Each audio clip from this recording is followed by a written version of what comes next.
Good afternoon and welcome all. I have the honor of welcoming Professor Sunil Mani, the previous director of CDS. Of course, he doesn't need an introduction here. He's currently honorary visiting professor at CDS and also a visiting faculty professor at Ahmedabad University.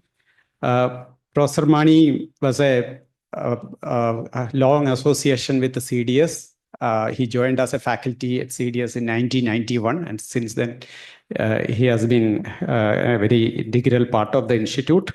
And earlier he worked as a research fellow and head of graduate studies of the United Nations University Institute for New Technology. He was also associated with the University of Oxford. He published extensively over a dozen books and a very large number of articles in reputed journals and in the areas of economics of innovation, technological change, industrialization, trade, and economic development. So today's topic, as usual, he works on specific industries. Today also is a very interesting and emerging industry, electric vehicle manufacturing sector. So I now invite Professor Mani to deliver the lecture.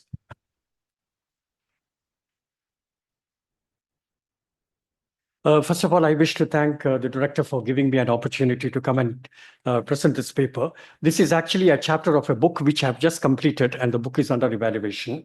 And the book actually talks about the growth of high-tech industries in India. And there is case studies of 6 different industries, of which electric vehicle industry is one of them. And the way in which I'm going to present this is I'll first start with the motivation for doing this specific study. Then I go into the objectives, and then I very briefly present the analytical framework, which is the sectoral system of innovation framework, which is quite eminently suited for conducting such specific industry studies.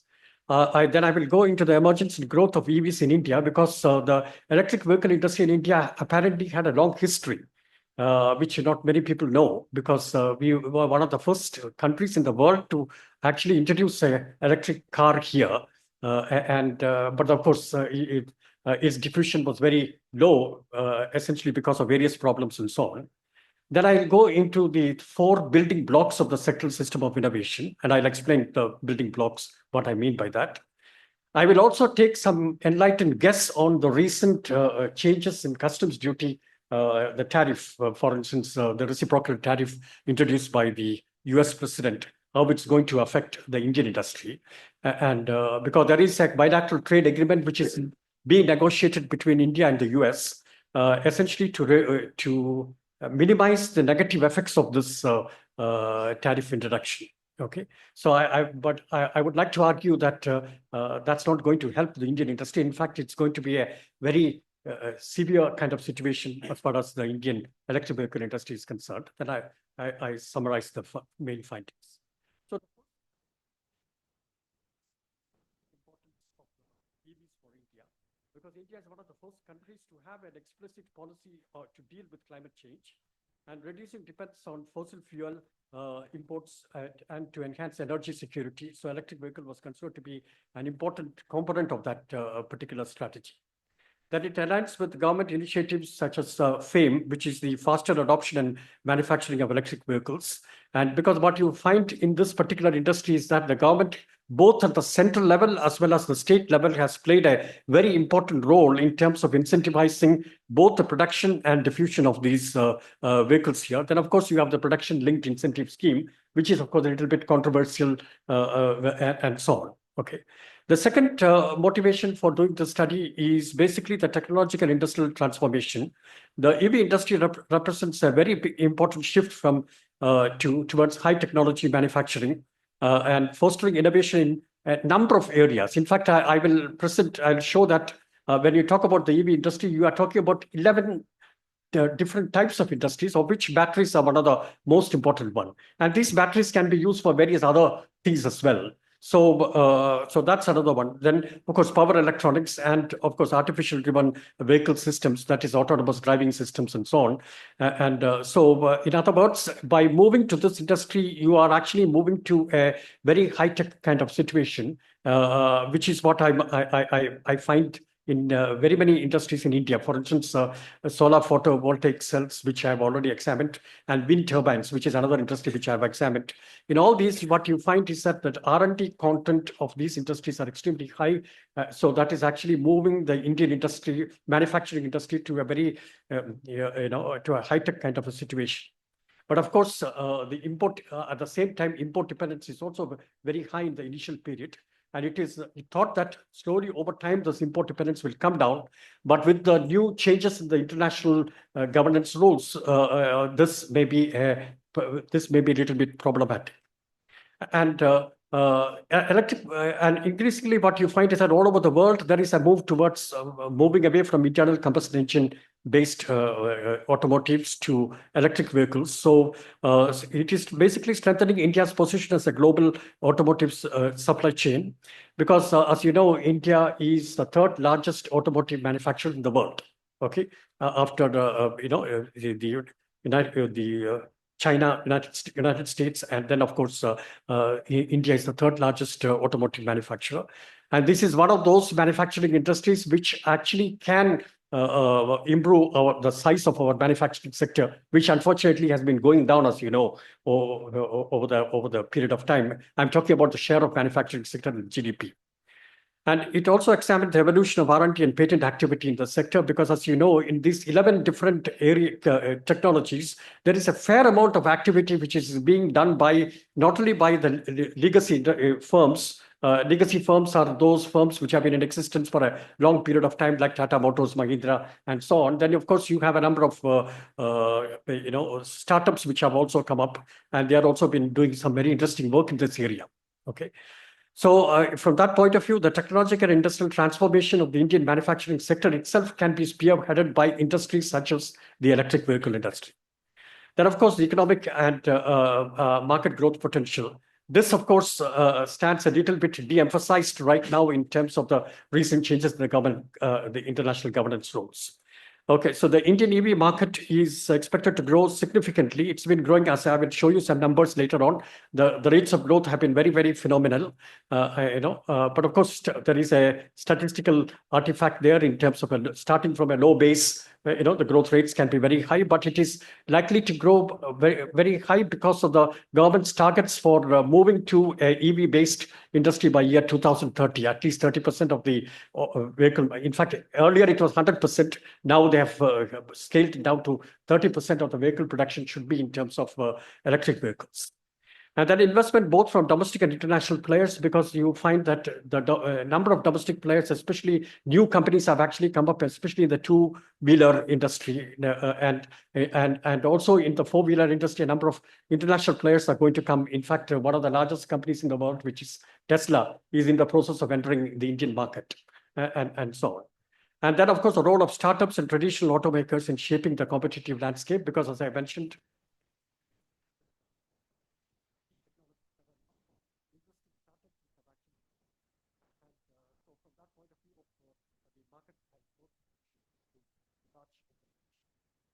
now, the objectives of the study are basically, first, I will trace the history of the industry, okay?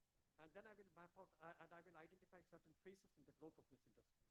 Then I will map out the sectoral system of innovation of the industry in terms of the four building blocks. And as I said, I will explain what these four building blocks are. And then I will analyze the impact of government policies on the actual diffusion of and the barriers to diffusion as far as this industry is concerned. Okay. And as I said, the government policies are both at the central level as well as the subnational level at the state level. Many states, including the state of Kerala, for instance, have an explicit policy on electric vehicles. Okay. And then, of course, I survey the domestic technological efforts in EV technologies. And I conduct this analysis at different levels. First, I look at the standard indicators like patents, publications, etc., and so on.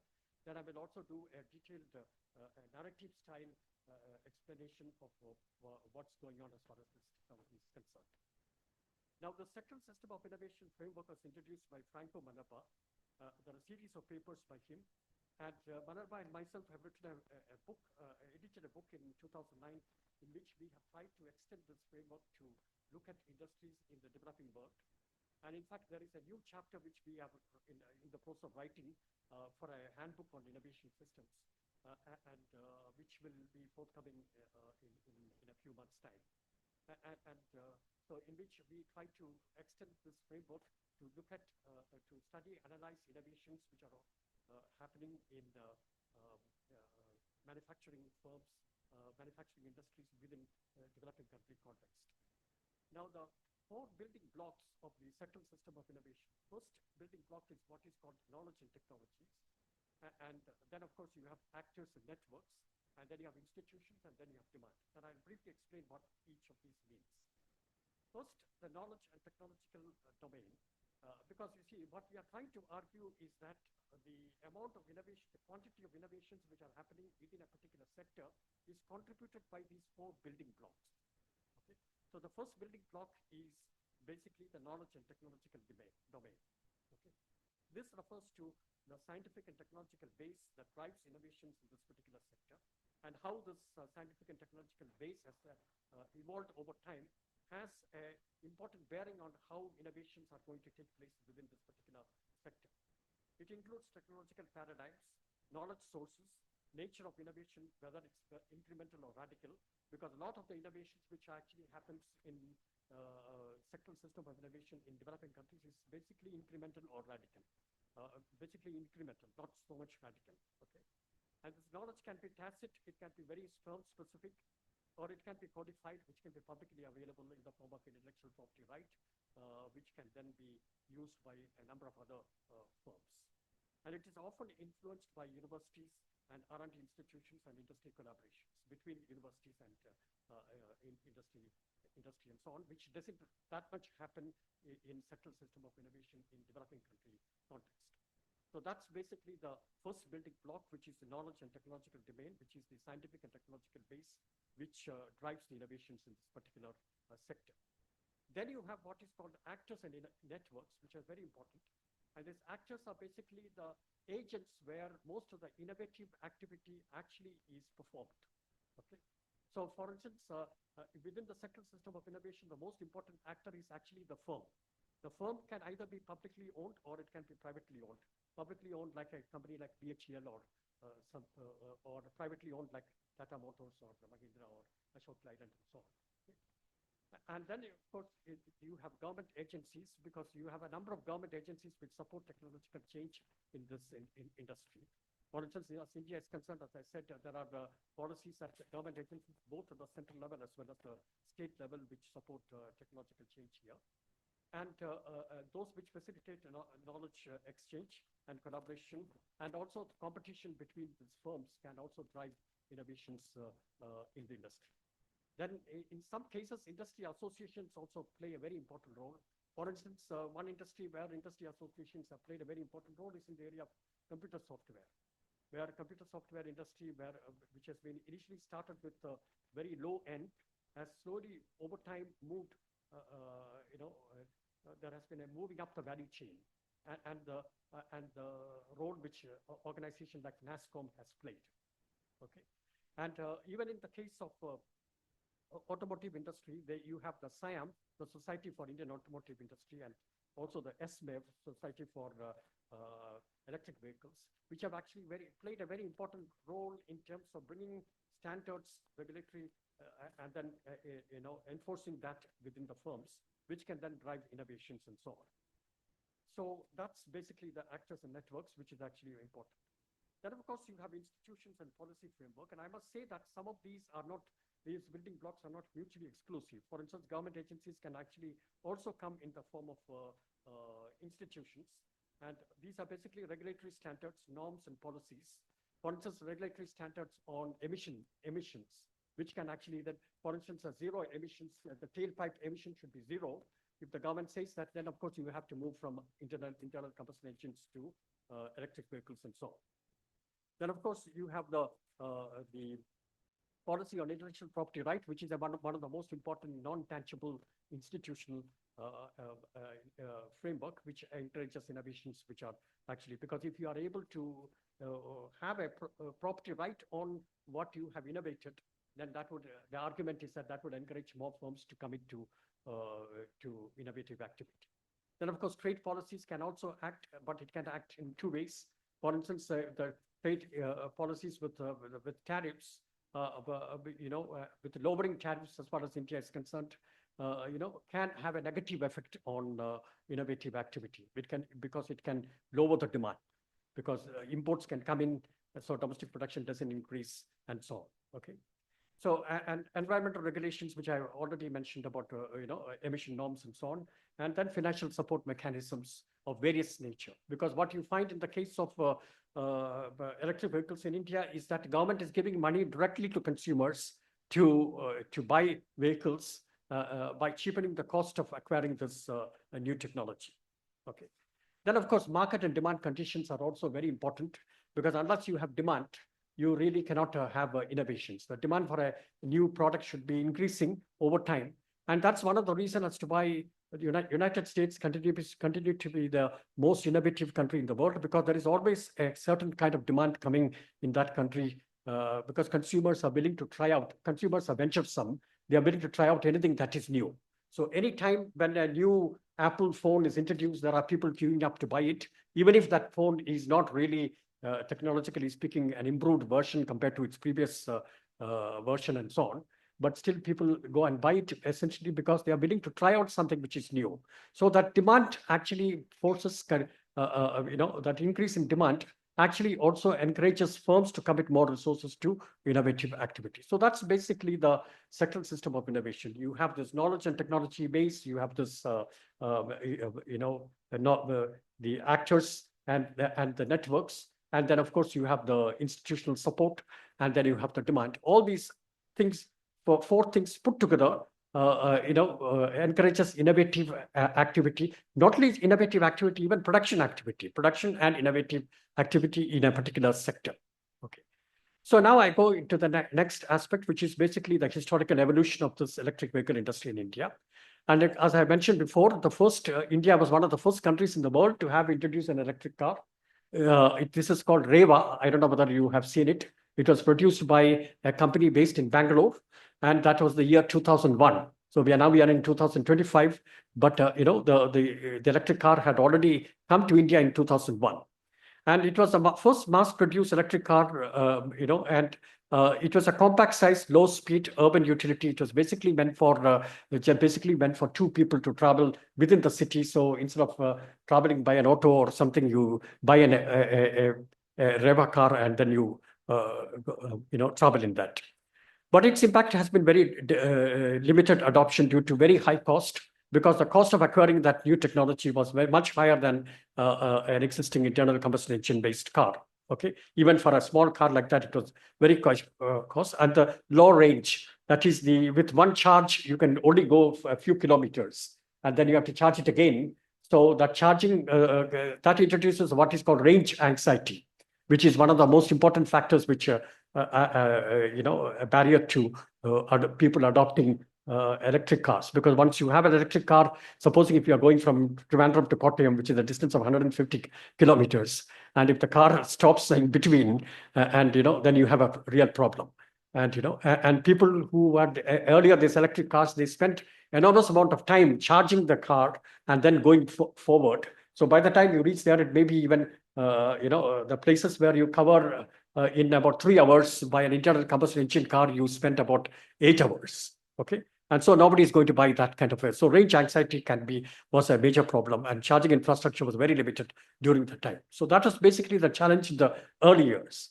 And there was no lack of government incentives and subsidies, because, as you know, automotive industry in India never received any kind of major subsidies from the government for a very long period of time. And this was one of the few industries in India where there was not a single government research institute.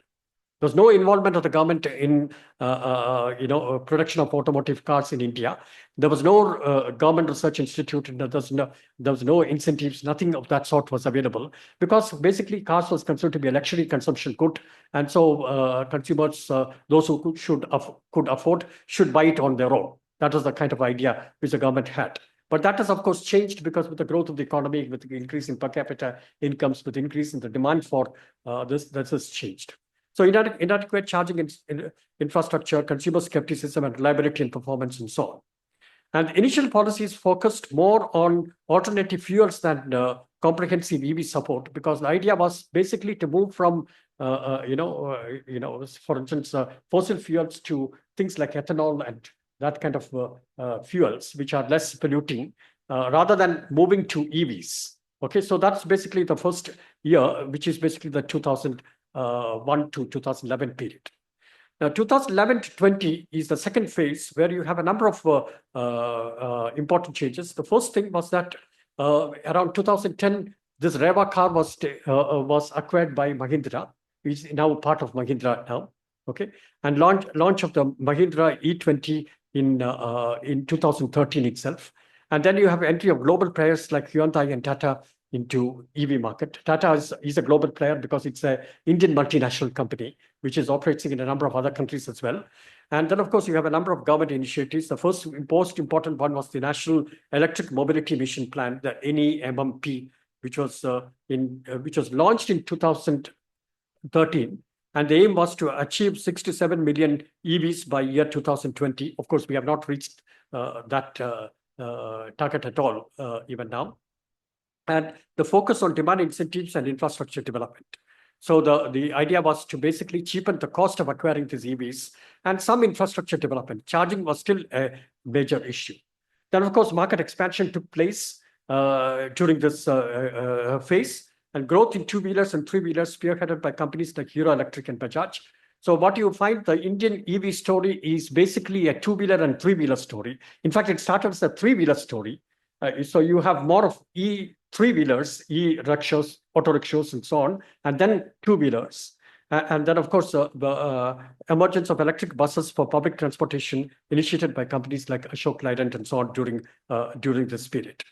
But the main acceleration was the post-2021 period. There's a fair amount of technological advancement.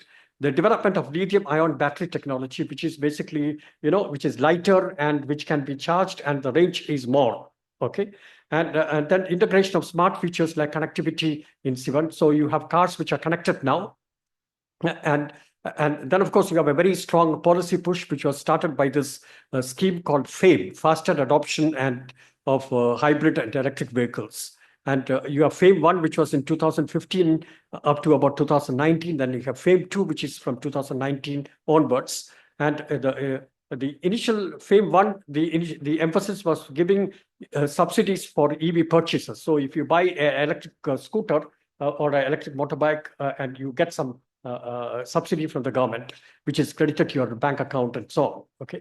And then, of course, you have the FAME 2, where the emphasis is much more on the charging infrastructure and shared mobility, okay, which is basically you also have commercial vehicles like buses and so on being produced. And then, of course, you have state-level policies encouraging adoption and investment. And some of the states have very good policies. For instance, the states of Gujarat, state of Uttar Pradesh, and Karnataka and Tamil Nadu. These are the 4 states which have got very good policies for encouraging the production and purchase of EVs. The market dynamics have increased. And then, of course, you have a number of new startups have come up. And one of those companies called Ola Electric and Ather Energy has come up during this period. These are startups which never existed before, and they have entered this industry, and they are also very innovative and so on. For instance, as I will later on show you, that Ola Electric has a very large number of patents to its credit, and it has got a completely automated factory somewhere near Bangalore, and so on. Okay. And global partnerships and localization of EV manufacturing also happened. There is a fair amount of collaboration between Western multinational companies and Indian companies for manufacturing various components of those EVs, which actually took place during this period. Now I will go into, so I gave you a snapshot picture of the evolution of this industry over a period of time. There's 3 different phases. So the fast growth is from the post-2021 period onwards. So let me take the first building block and look at it very much carefully. So here we are looking at the technology and knowledge base within the industry. So I start with a very conventional way of looking at the knowledge base. So I do a two-level structure of analysis. First, I start with looking at the scientific publications and patent record in this particular industry. Okay, and because when knowledge is created, first it is created in the form of scientific articles which are published in internationally referred journals. So if you can do a bibliometric analysis of publications which are emanating from India in the area of EV, then you can say something about that particular aspect. The second one is about patent activity, because you have new inventions are done, and then immediately the companies and institutions will take a patent for that, or intellectual property for that one. So by counting the number of patents which are taking place in this, you can also have, and also the areas where these patents are taken will give you a kind of an idea about the knowledge and the base evolution in this particular industry. But the most important aspect is that I look at, as I said, 11 critical EV technologies, and I look at each of those 11 critical technologies in great detail, and who is actually working on it, and what is the outcome, and are there any objective indicators that I can actually put in the form of patents, etc., and so on. And then where do India stand? What is the level of import dependence, and so on. So this is what I have done in the first building block, which I will first present. So I start with the publications part of it. So what we do is we take the publications scientific publications during 1990 to 2021. There are two major bibliometric databases that actually one can consult for doing this kind of analysis. The first one is what is called the Web of Science, which is a very large database containing which indexes all major articles which are published in the in English language. And the second database is Scopus, okay, which of course most of you might be familiar with, and which is produced by Elsevier. So I rely on the Web of Science database. Now, there are about 34,000 EV-related articles which were published during this period, 1990 to 2021. And if you rank the countries according to the share in the total number of in those 34,000 publications, India comes number 3. China is number 1, and number 2 is USA, and number 3 is India. And Germany and Canada are number 4 and 5. So look at this. It's a very important thing that India is number 3, even during this period of 1990 to 2021. So a fair amount of knowledge generation in the area of various electric vehicle technologies were happening within the country, within academic institutions and research institutes, and even in some of the companies during, for instance, Tata Motors, for instance, a fair amount of publications coming from Tata Motors and also in this area. Okay. So if you take India's contribution, there are about 2,020 publications out of this 34,000. So it's about, we are talking about approximately 6% of the world publications. And that's high because a lot of the publications, more than 50% of the publications are coming from China alone, and then followed by USA. So the 6% is not a small figure. It is actually a substantial figure because it's other countries have very, very limited publications in this area. And the high growth has happened essentially during the 2019 to 20 period. But unfortunately, since the analysis is stopping at 2021 and doesn't cover the last 3 years, we don't know the number of publications during this period. And the key insights which you can actually get from this analysis is that there is a growing, India is a growing prominence in EV research. It aligns with the broader ambition for 100% vehicle electrification by 2030. Because as I said, the government's policy initially has been to move to 100% EVs by 2030. Now, right now it is 2025. And 2030 is not too far away. So, as you know, all government targets are, they have such laudable targets. And then, of course, they find that they are not able to reach the targets. So now they say that at least 30% of total vehicle production should be in the form of EVs by year 2030. Okay. And then, of course, you have this supported by government policies of FAME, which I just briefly talked about, and PLI, which is the production-linked incentive schemes. So that's as far as the publications are concerned. So there is a fair amount of knowledge generation as far as EV technologies are concerned during this period. Now, patenting performance, what you find is that patenting performance of India in this particular area is not good. Okay. It is only good in the year 2022 to 23 period, only quite recently. And in fact, Ola Electric, this small two-wheeler company, alone has emerged as a top patent publisher in EV sector. It has got 205 patents in EV alone. Then, of course, TVS Motor, and then 156 patents. Then Suzuki, Honda, BYD. These are all foreign companies. Suzuki and Honda are Japanese companies, and BYD is a Chinese company. BYD, incidentally, is the largest EV manufacturer in the world right now. Okay, and so they have operating from India. They have operations in India. So I'm talking about the not Suzuki Japan or Honda Japan or BYD China. I'm talking about Suzuki India, which is Maruti Suzuki, and Honda India, and BYD also operates from India now. Now, if you look at the historical data from 2002 to 2022, most of the patents in this area are actually almost entirely by multinational companies, not a single Indian company at all in this area. Okay. And so Tata Motors and Mahindra and so on have very few patents as far as this is concerned. And so they are basically relying on licensing foreign technologies and then indigenizing them here and so on. Okay.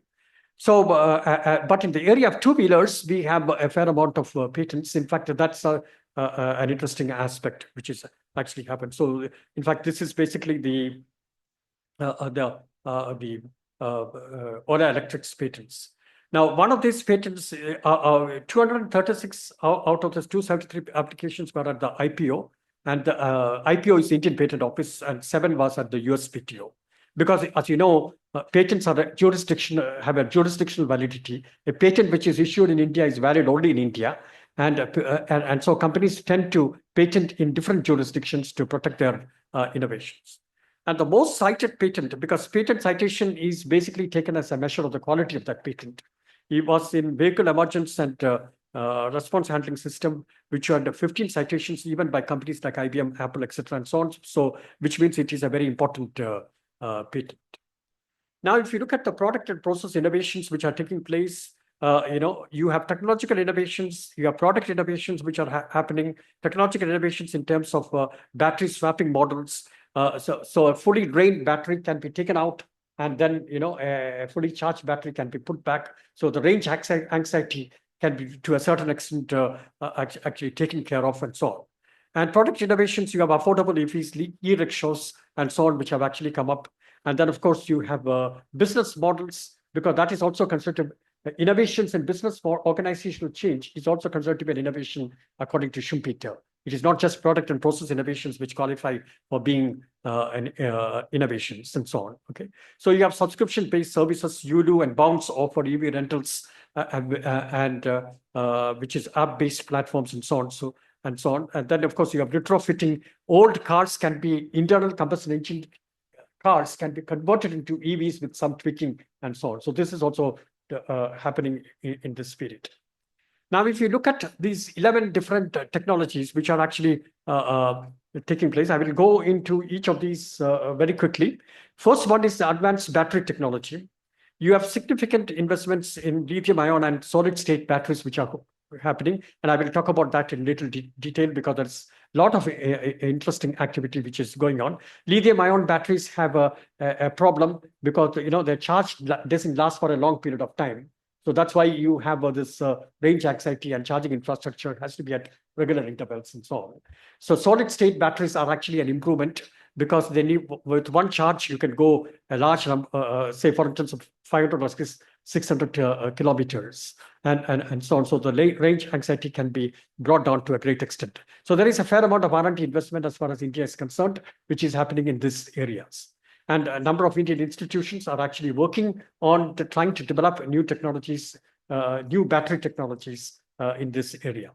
Patent trends, lithium-ion patents are rising, but solid state, you have very few patents, but it is also sort of rising. So right now, the import dependence on batteries are very high, but this is slowly going to change. That's what I'm going to arguing. This is slowly going to change in the years to come, because there is a fair amount of domestic innovative activity which is going on in the area of battery technology, and government is also supporting that particular activity. Then electric motors, which is another important aspect of the EV technology, because you need to, unlike an internal combustion engine motor, you have an electric motor there now. And there is moderate investment and focus on motor efficiency and increased patent filings and high efficiency motors. I'll go also a little bit more into the details of this one. And then, of course, moderate and the key components are still important. So import dependence at the moment is still very high. Battery power electronics is another important area. Growing investment in semiconductor technologies, which is happening. Growing patents in energy systems and propulsion arrangements. And then, but highly advanced components are still imported, so import dependence is still high. So all the three things, there is, while at the moment, as I said, the growth process of the EV industry is quite recent, from post 2021 onwards. Okay, so you have a fair amount of domestic activity going on, but at the same time, the share of imported components is also very high. Now, I don't go into each of these things separately, but I go into, for instance, battery technologies. Now, in battery technologies, you have a lot of innovative activity which is going on here.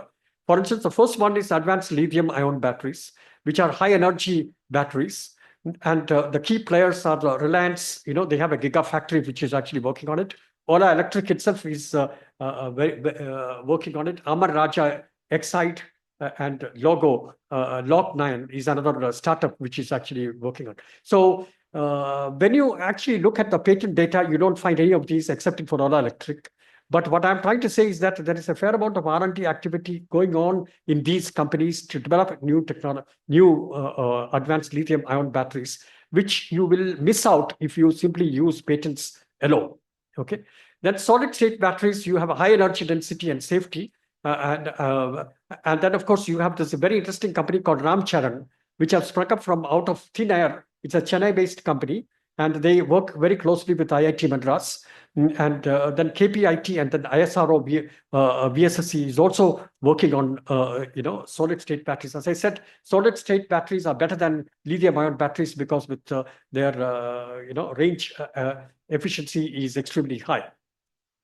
Then lithium, sulfur, and zinc air batteries. So IIT Mumbai is working on it. Log9 is Indian Institute of Science is also working on it. Battery thermal management system. Tata Elxsi is working on it. Battery recycling and second life solutions.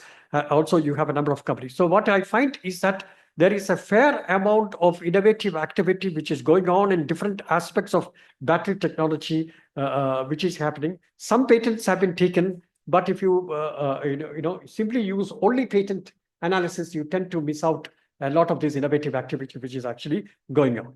Then, of course, if you look at power electronics, again, you find a lot of activity which is going on in power electronics. And you have some of these new companies which we have never heard of before.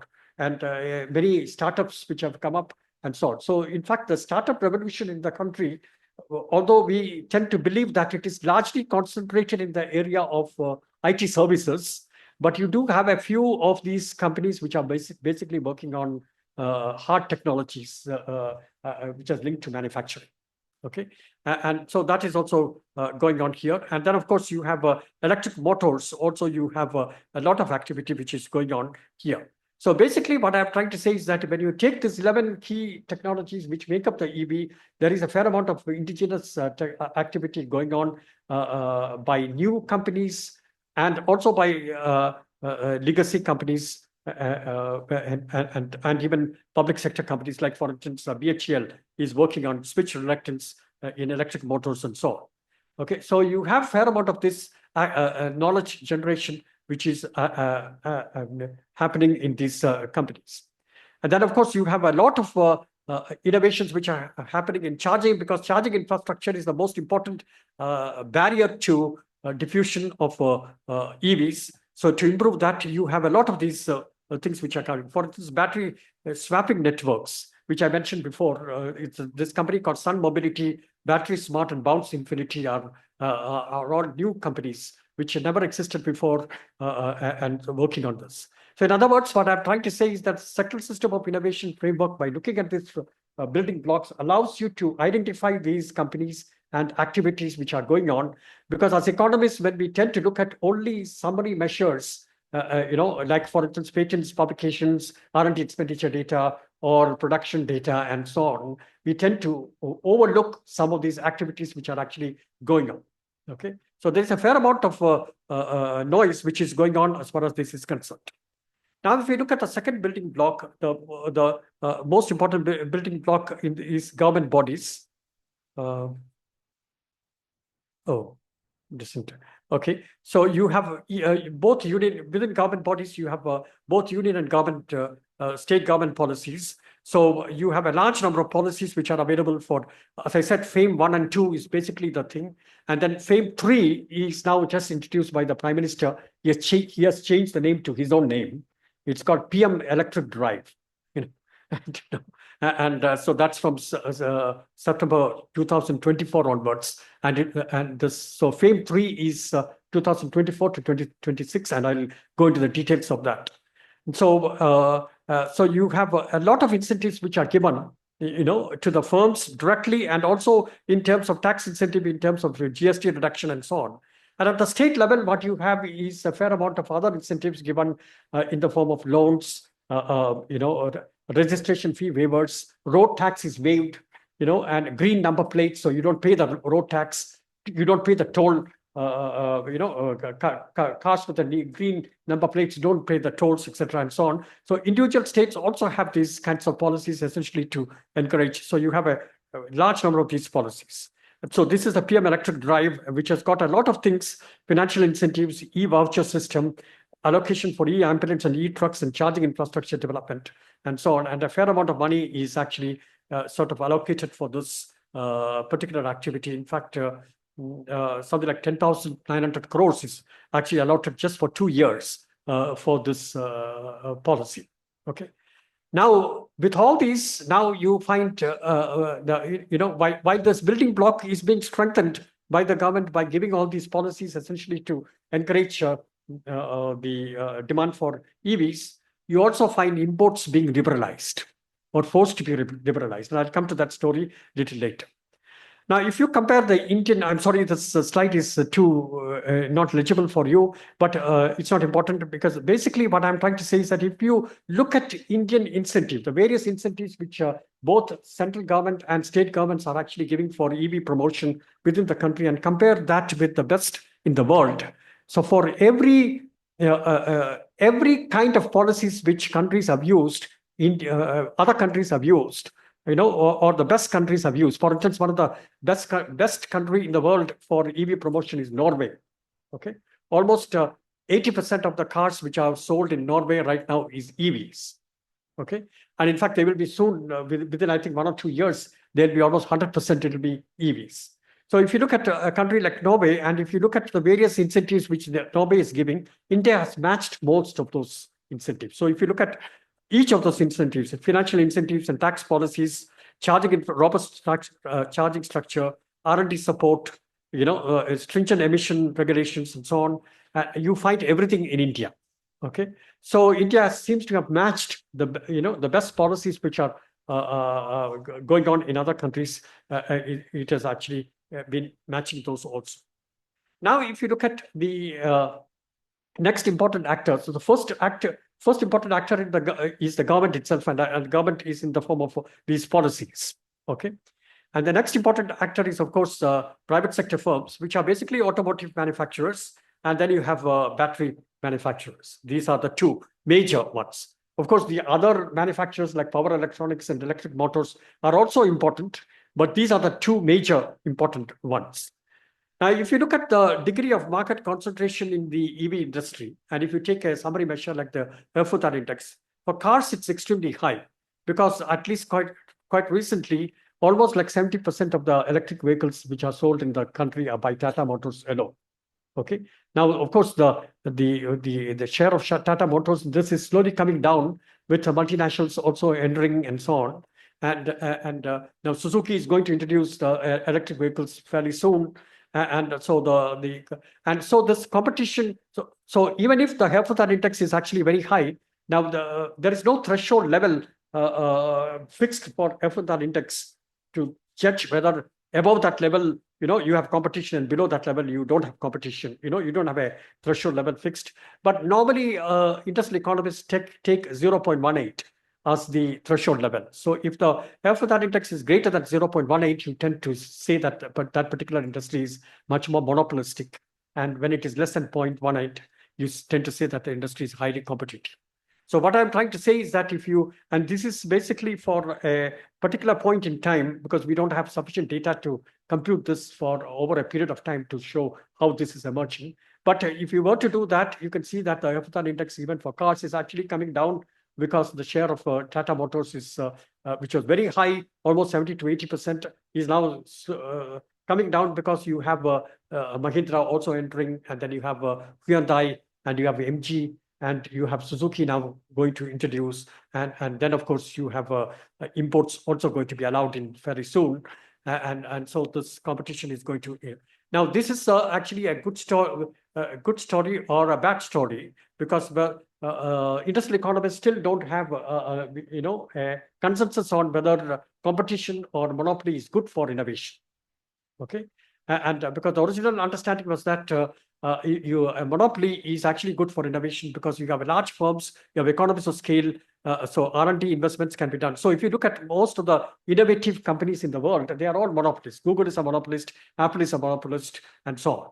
Okay, so that's basically the kind of. So when you have competition, sometimes the competition can actually reduce, for instance, the innovative activity. Sometimes people say, but this is not clear. This relationship between structure of the market and innovative activity is not very clear. It's not unidirectional. Okay. Now, in two-wheelers, you have a fair amount of competition. The Hereford index is only 0.12. So even if you have companies like Ola Electric, they don't have much market shares. The market is very well sort of distributed across the various companies. Then, of course, if you look at the key innovations in EV technologies, both Tata Motors and Mahindra can have claim to have introduced a number of key innovations. I can go into the details during the presentation. And then, of course, you have a number of international collaborations also. Now, if you go into the third building block, which is basically the institutions, and the standards and regulations are one of the most important things which are actually promoted innovations in this. And the first one is the Bureau of Indian Standards, which issues guidelines for battery safety issues to address fire hazards in electric two-wheelers. And then, of course, the Ministry of the Road Transport and Highways mandates that all new vehicles sold after April 2023 must be fitted with the advanced driver assistance system. Okay, so when you have a regulation like that, you have a ADAS system, which is basically an innovation, and introduced. So like that, you find a number of the regulatory standards are actually forcing firms to introduce those innovations and so on, which are actually happening. Then, of course, the demand. And the Indian electric market has been experiencing rapid growth driven by increasing environmental concerns. So if you look at, for instance, the growth rate of EVs, this is production in numbers, okay? Not production in values, production numbers. So this is all kinds of EVs put together, which is two-wheelers, three-wheelers, and cars and buses, everything put together, okay? So if you look at the rate of growth per annum, it's about 79% per annum during 2018 to 2024. So the high growth phase. And if you look at the internal combustion engine based vehicles, their growth has been minus 2% per annum during this period. So very high growth rate. So high growth rate in production means high demand. So demand is actually increasing for EVs, so in fact it's only the COVID which has actually had that negative effect on demand. Otherwise, it was all in very large numbers. So in fact, post-COVID, you can see that suddenly the demand springs up to 215. And with charging infrastructure improving over time, the demand is going to increase. Now, structure of the EV industry in India, if you look at, as I said before, is very different from rest of the world, because rest of the world, EV industry means EV cars, electric cars, okay?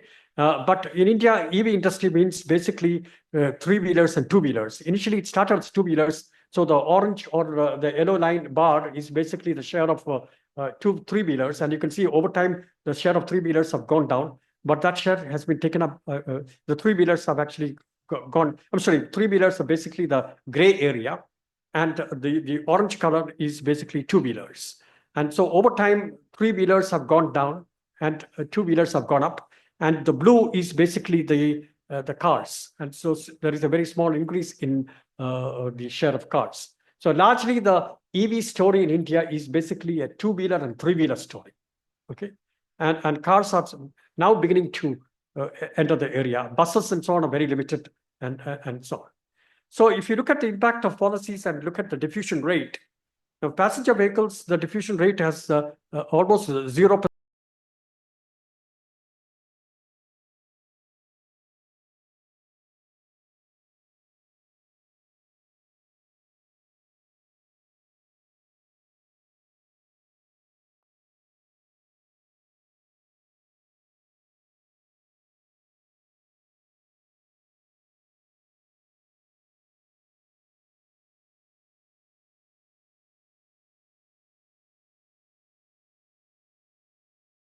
So for almost like 5%, and commercial vehicles is just about 0.38. So basically, the three-wheeler and two-wheelers is basically what is driving the EV story in India. Now, if you compare the Indian rate with the rest of the world, the Indian rate is not all that bad.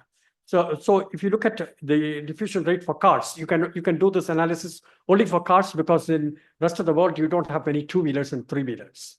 Okay, so if you look at the cars, what you find is the world as a whole.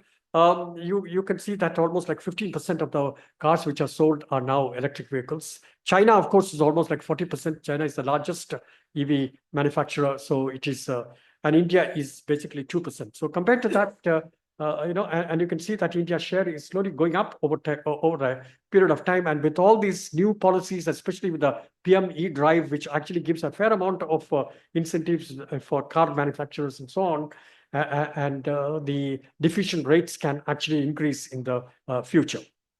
Now, what are the major barriers to diffusion? First is the cost of acquiring an EV itself. So if you look at the cost of acquiring an EV, if you take, for instance, a Tata Nexon, okay, you take a car, because Tata Nexon, you have a EV as well as an IC. The Nexon is available both as an EV as well as an IC car. Okay, the EV is priced about 24 lakhs, but the ICE car is priced about 6 lakhs. Okay, so almost like 4 times. So the cost of acquiring this new technology is very high, and that's one of the reasons as to why the demand for EVs. So the cost of switching cost, that is moving from, because you're already owning a internal combustion engine car, and then you are moving to an electric vehicle. So the cost of switching is very, very high. And so that is one of the prime reasons as to why people are little hesitant.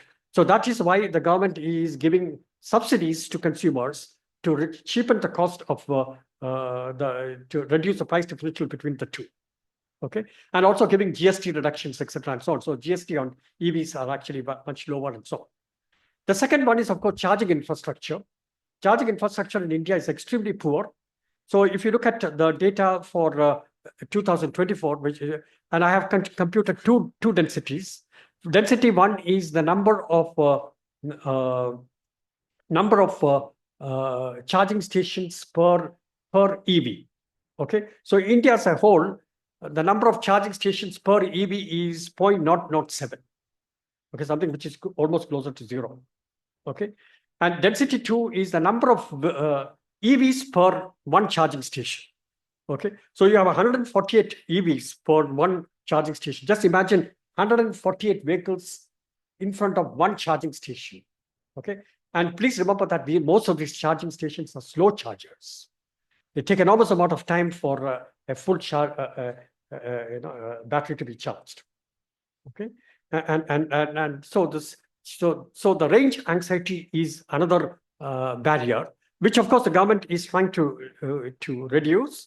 And for instance, the battery swapping policy which is an innovation, is one way. So fully drained battery, you can take it out, and then just like you do a LPG cylinder, and you get a fully charged battery, and then and these batteries are interoperable, and you can so you take a battery from Ullur, and then you go to let's say Koilon, and then the battery is drained, you exchange it for a fully drained charged battery in Koilon, and so on. So this is taking place for two-wheelers right now.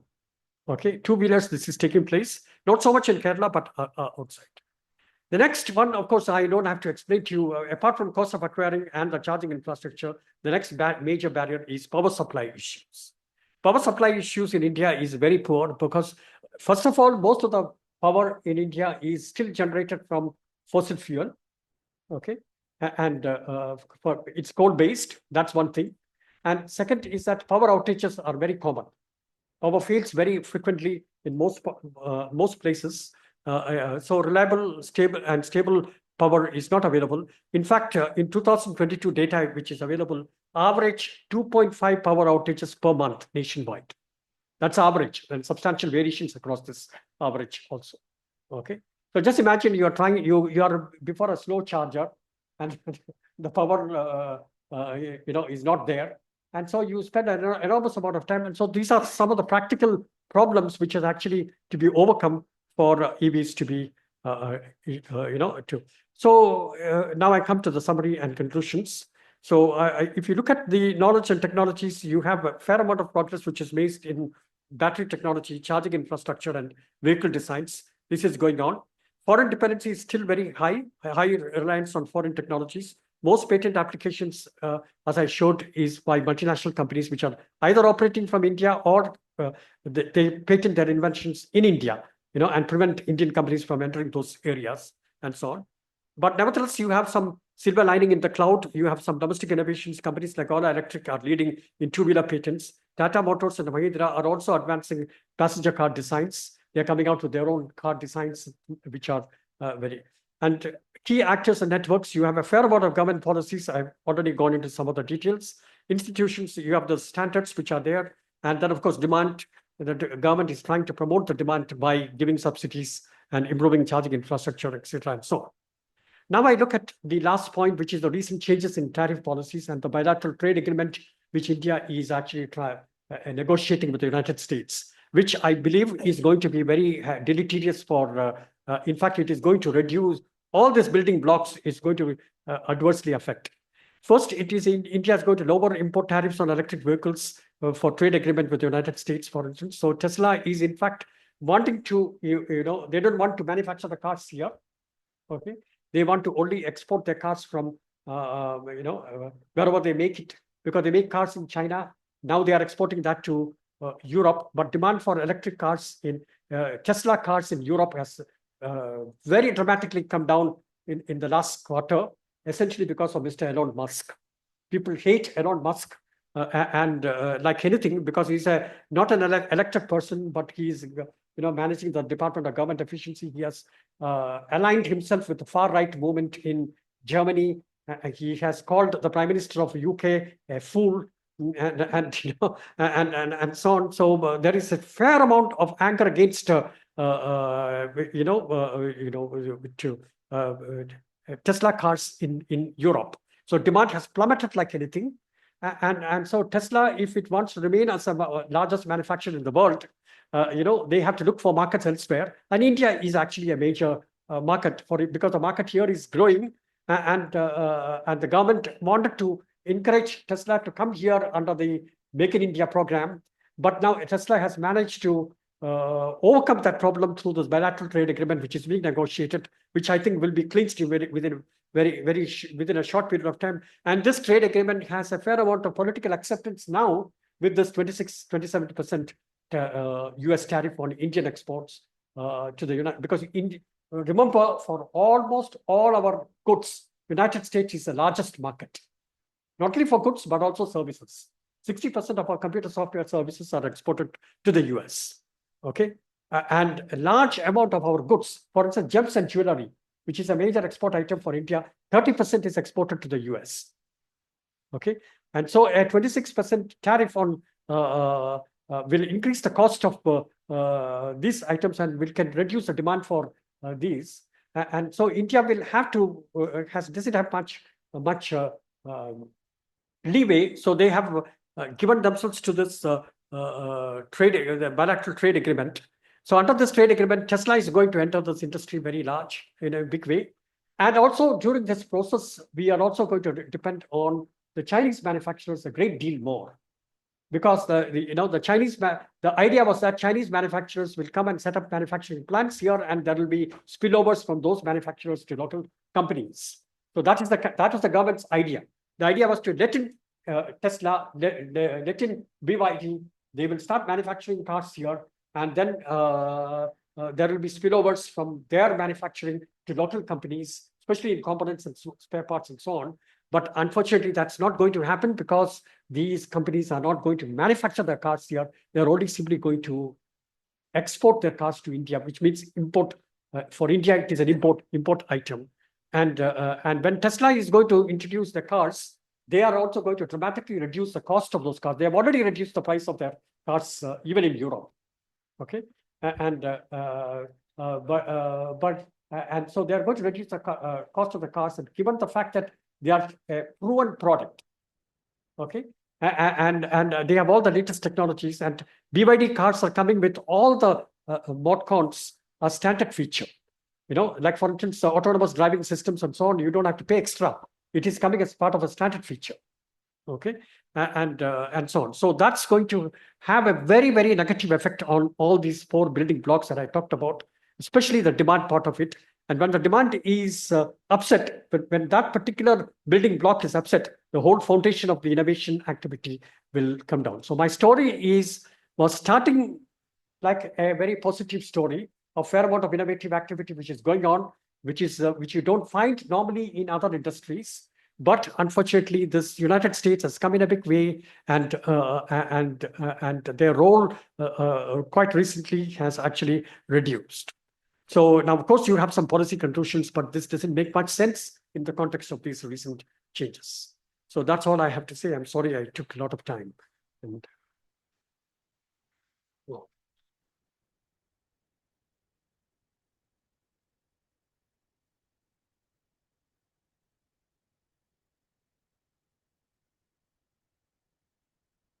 Thank you, Professor Mani, for that very elaborate discussion of a very important topic, an emerging industry, on which we know very little.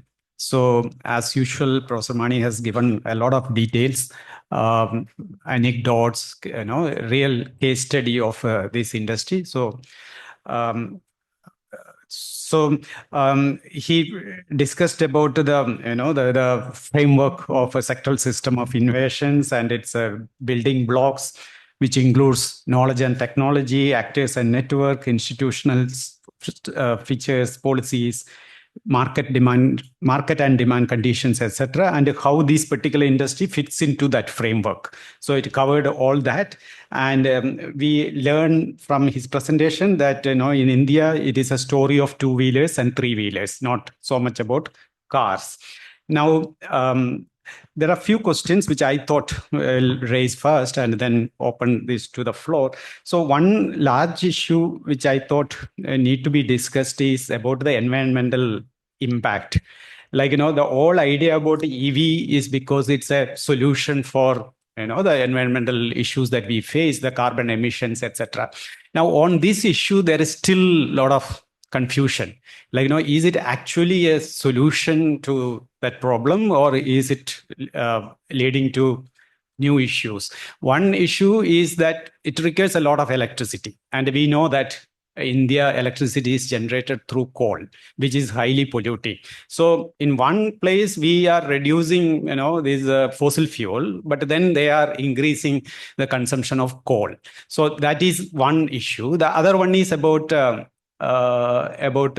battery recycling issue, and the entire raw material that is needed for this battery production, to what extent that is environmentally a problem. So this is one issue that need to be addressed in the context of this paper. That's what I thought, and your remarks on that would be helpful. The other thing that from the Indian context, about the affordability of EV cars, on two-wheelers, we understand that, there's a large Indian market for that, and most of the time it is affordable to people. But in the other case, even now the cars, EV cars are too expensive. And then that question comes for mass consumption, is it India ready, particularly for the cars, given the high cost? Now, if that is not something that we are expecting in the near future, given the low level of income for the average Indian, the per capita income, if that is not happening, then is there a kind of roadblock for India to emerge as a major player in this field? On two-wheelers and three-wheelers, I think we are already there. But in cars, and that is where the larger global story is, China and US, it's mainly cars. So to what extent our own structural problem in the market, low demand and low income of the people, to what extent that will act as a roadblock for the future growth? And other important issues come like importance of behavioral studies on consumption preference of individuals. The issue of range anxiety is still very real, because you have shown some of the data about battery infrastructure, which is very poor. And then so that is one thing. The other issue which I thought is that still we see that it is still dependent to a large extent, both in terms of knowledge and inputs on foreign sources. Imports depends are still high or moderate for most of the components that you mentioned. And then technology is also largely foreign, because you have seen that multinational enterprises are accounting for a lot of the patents. So that is again another constraint. To what extent it becomes a kind of more indigenous driven story, given that the demand is going to be low, particularly for mass consumption for cars.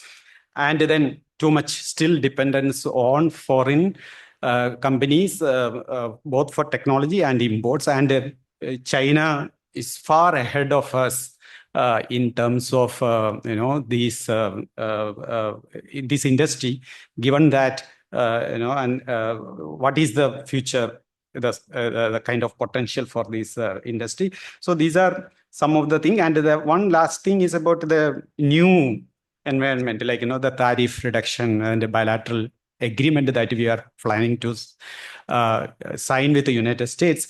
Now, it is true that Tesla may try to export their cars to India, but the real question is how many people can actually buy a Tesla in India? This is maybe very, very small.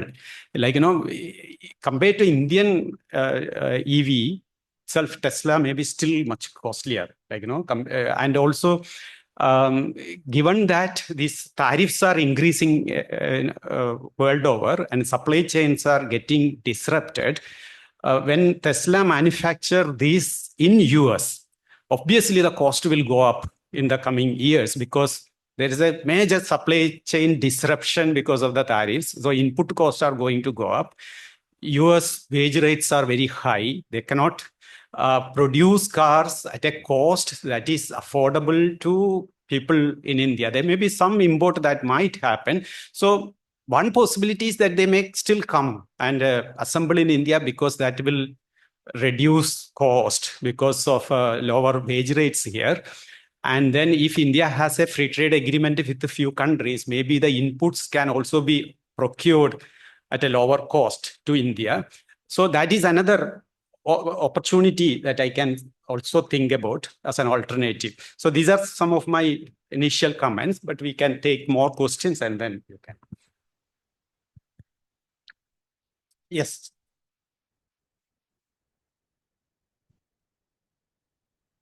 Thank you, Professor Mani, for this excellent talk. I had 2 points to make.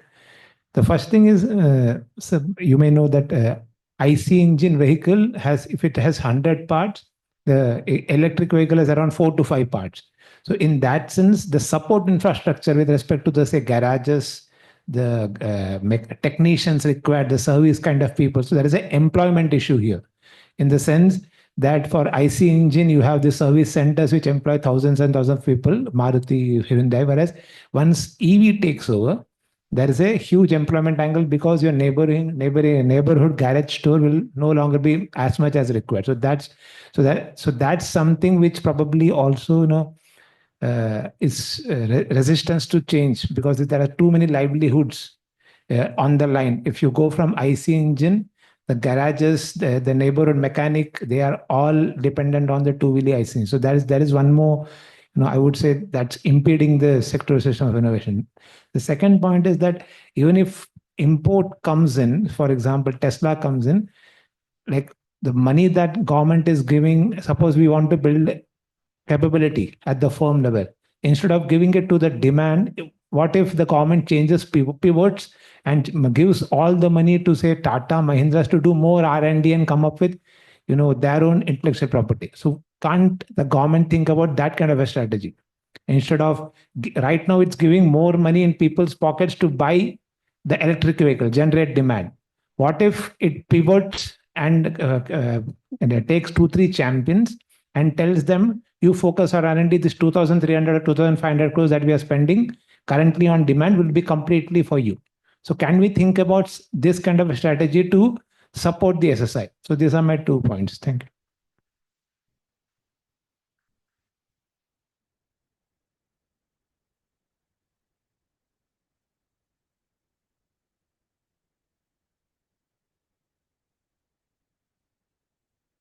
Thank you, sir. It was a wonderful presentation. My question is not a proper question, but it's a clarification.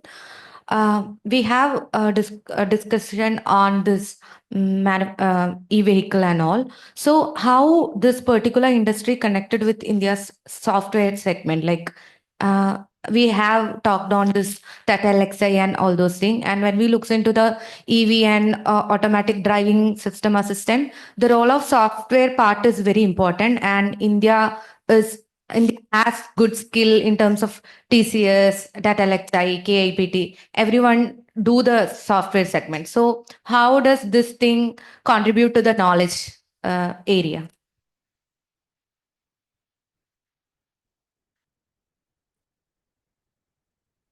Thanks for all the questions. First, I'll start with Professor Veeramani's 5 questions. The first one was on the environmental impact.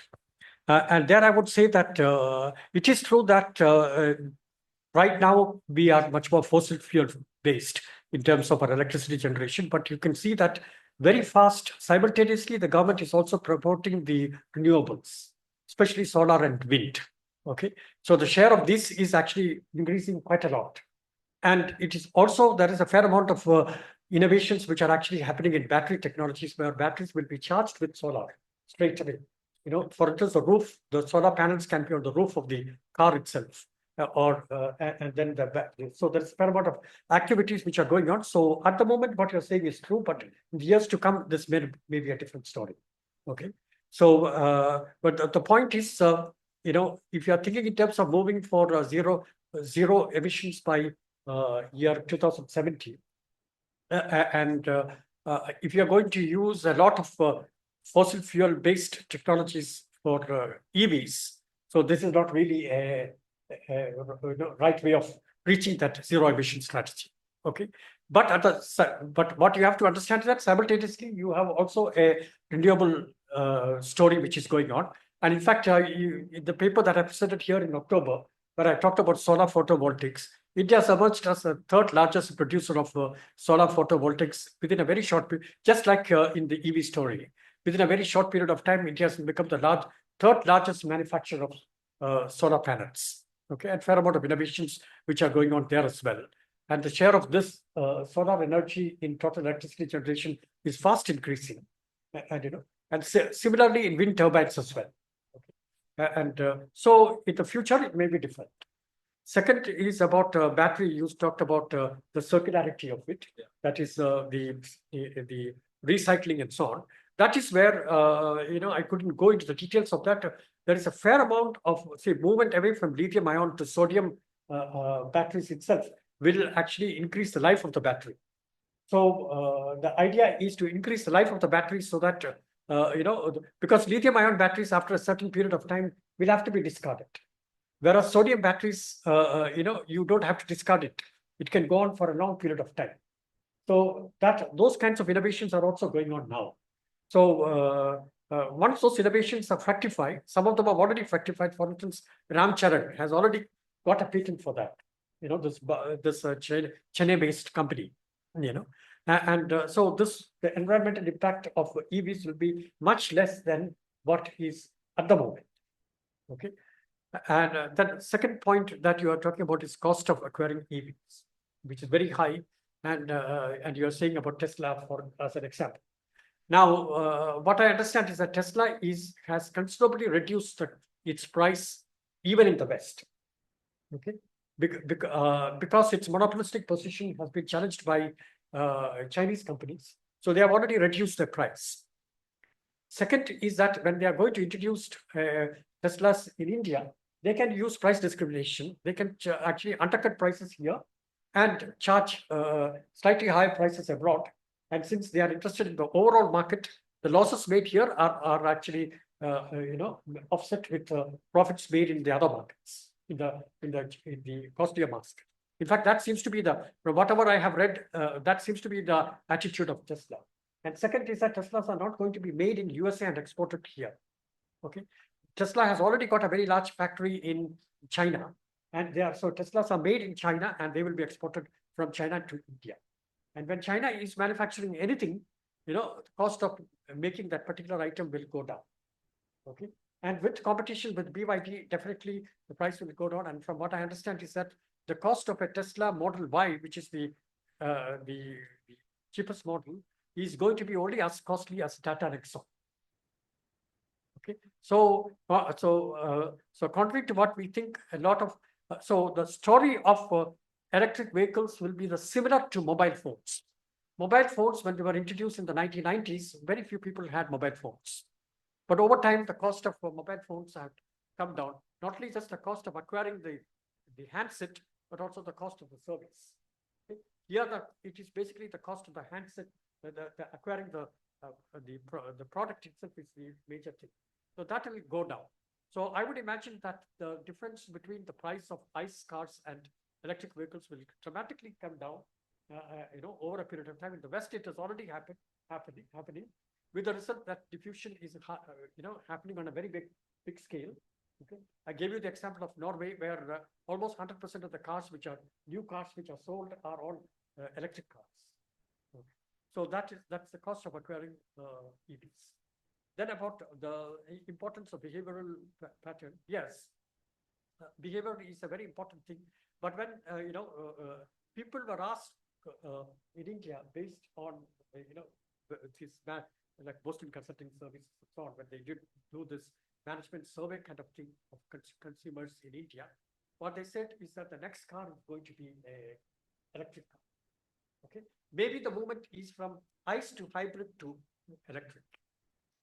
Okay, so because the charging infrastructure is so bad, you go to a hybrid car and then you move to an electric car. So that would be the kind of because we have this hybrids in between, which is actually also acting as a kind of a bottleneck on diffusion of EVs. Okay, and so that would be the behavioral attitude. So it's fast changing. That's what this.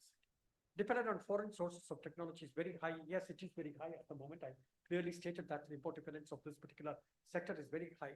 But initially, you start with very high import dependence, but you do have simultaneously a fair amount of domestic innovative activity which is going on. And if this activity is going to be taken to its logical conclusion, the import dependence can actually come down. Okay, and then of course the new agreement you said about the new agreement can also act as a window of opportunity. We'll have to wait and see how that will play out, because it can certainly act as a window of opportunity for if those cars are going to be made in India. Okay, but if the cars are going to be simply imported from abroad, because what I understand is that one of the conditions which India had put to for instance, Tesla, was that you need to invest $500 million in India and then make the cars here within a very short period of time. Okay, only initially for a short period of time you'll be allowed to have CKDs, completely knockdown conditions imported. Okay, but now that has completely changed. So with the change in the tenor, with the policy, it may be less of a window of opportunity than it was before. Okay, so that's my response to your 5 questions. Now, your point about employment, that when you move to electric cars, employment will come down because the number of parts and so on are very high, but new employment can be created. Okay, because battery charging and other things, you know, you can have a like battery swapping, for instance, the new employment is created. Now, whether the new employment created will be much higher compared to what was before, we don't know. Okay, so we'll have to wait and see. Okay, but definitely there will be an employment consequence for this, because any new technology, when it's introduced and when it is, for instance, diffusing very fast, will definitely have a negative employment consequence. In any case, the automotive industry is not a very major employment. Already it is a fairly automated industry. Even the ICE industry, I'm not talking about the services part of it. You're talking about the services part of it. So services, the service part, the employment can come down. It can have a negative effect on livelihoods, etc., and so on. So that will be a real issue. But that will be a real issue when you talk about artificial intelligence and and all new kinds of technologies. There will be a negative employment consequence. The government strategy to create champions. Now, this champion policy is something which is being used. The Europeans have used this a great deal in telecom. For instance, if you look at fixed line telecom, they always had a champion. Like for instance, in Germany, you had only Siemens, and in Sweden, you had only Ericsson and so on. So there was, and in United States, you had only AT&T Bell. And so they had this champion story in very certain high technologies, where the government gives all support to them to grow and innovate, etc., and so on. But in the case of India, this is actually a problem, because whenever money is given to specific industry groups, then it becomes politically a charged situation. And look at that, for instance, the money, when money was going to be given to Serum Institute of India during the COVID-19 vaccine story, fair amount of noise was made. Whereas on the whole, the world over, vaccines were developed, especially in the United States, very quickly, only because the government put in a lot of money to the private sector's hands. Then they would, because this is a very risky venture. So if you want to, you will be more venturesome, more risk taking when you are handling government's money, not your own money. Okay? So that is a good policy, but political feasibility of that policy within the Indian context is a open question. And then your point about software industry, yes, there is a fair amount of connection between the EV and software. And in fact, Indian software industry has been very, very important. For instance, if you remember, one of the things which changes very fast, even in internal combustion engine cars, for instance, is the infotainment systems. That is the central console of the car, and where the steering wheel, and then you have those music systems and so on. That is the aspect which gets changed very fast in all the new models. Okay, not many of the other things don't change much, and so on. And some of the companies which actually developed this central console system, because that is purely a software-based design activity, is Indian companies. In fact, there is a company called Plexion, which was based in Bangalore, which is now part of Mahindra, which was actually doing that for all major manufacturers. That's why if you go to Bangalore and look at, you find that all major automotive manufacturers in the world have a software development unit in Bangalore. Not only automotive units, but also Airbus and Boeing also has that software development unit. Avionics, for instance, are developed in Bangalore. Okay, so India has a very good opportunity there as well, but that will be a different development. Our companies are developing projects for foreign companies, and they are not able to internalize and develop local capabilities because you need to have contracts and agreements signed which prevents the leakage of this technology. Okay? So such connections between the software companies and automotive companies doesn't really result in positive spillovers to companies. Anything more? Okay, so Bina.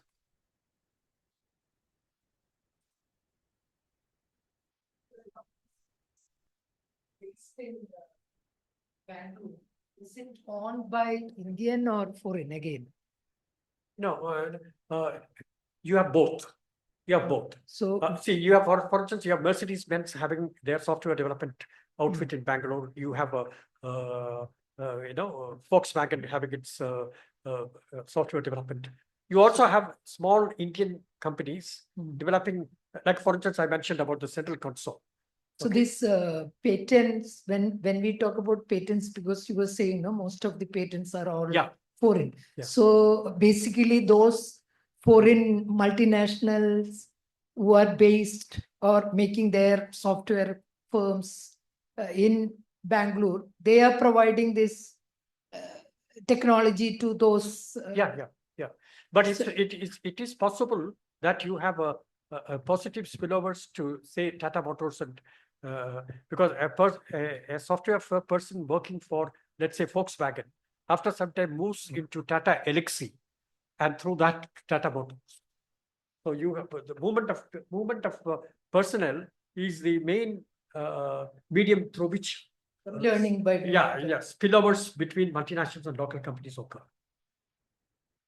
So these I are just the want to find out where did you get that data, firm level data? for Firm level this? data is actually from by contacting the firms, by contacting the firm with a questionnaire and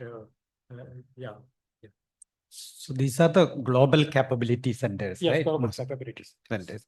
which is fast developing. Yeah. Yes. So one last question that I have is in the new environment, because the US, since you mentioned that Tesla cars are actually made in China, and they do it because they want to reduce the cost. Yeah. And then now, because the US is going heavily after Chinese, and does it open up this opportunity that Tesla may shift out of because the tariffs are high against China? There's a possibility that they may shift production out of China.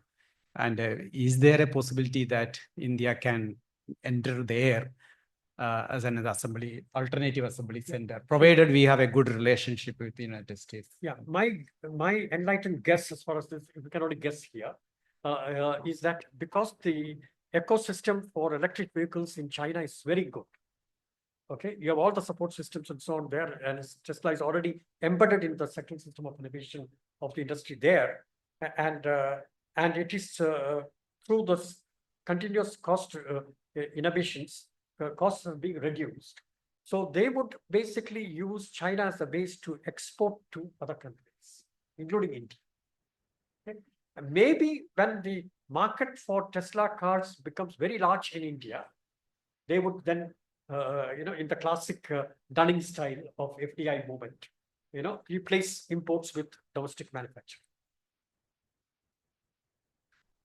Thank you, Professor Mani, for that very insightful presentation. This is the second one that you are giving after I joined. No, in the institute seminar, of course, you came for K and Raj event. No, this is the Third, okay, yes. Okay, thank you so much. Thank you.